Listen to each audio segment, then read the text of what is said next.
hukhat na hin nu cha ni acheng thlonin a hi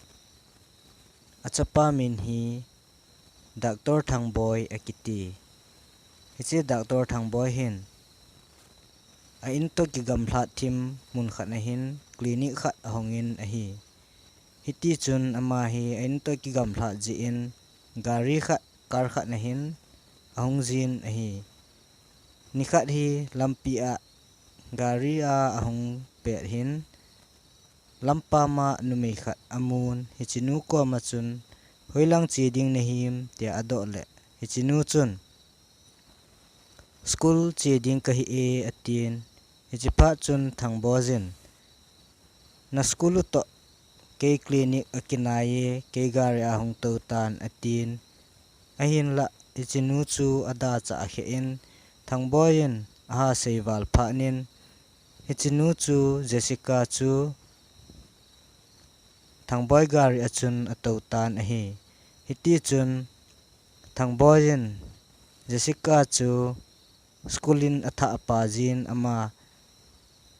a clinic hon na langa achi ji tan a hi hiti hin phat si in thangboy chun Jessica chu ain puji tan a hi nikhat hi thangboy anu in ina ka changa ka kamung pui keito ding khat hin ngai tu loi tango atin a hi le thangboin kanu ta azong hi ipina se ji ham ati le anu chun koi haidi dan dana nisi a nunga khat na pu ji chu le em ama chu hin ki pui jing tan ati hinla thangboin aphat he nai pui tu hi ati jin a hi hiti chun phat chom kha zawin ama ni jong ong ki ngai hlon tan phat chom kha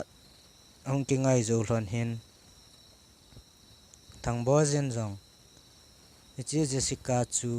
azidin an ki pui tan a hi an ki pui lung nga pa chun thangboy nu chu atha anum hle in akipa hle ajing tan a hi hiti hin pha chom kha zawin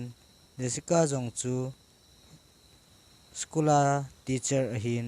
aman jong chom kha na din a school teacher pan na chu ahin nga tan a hi aji chu Jessica hin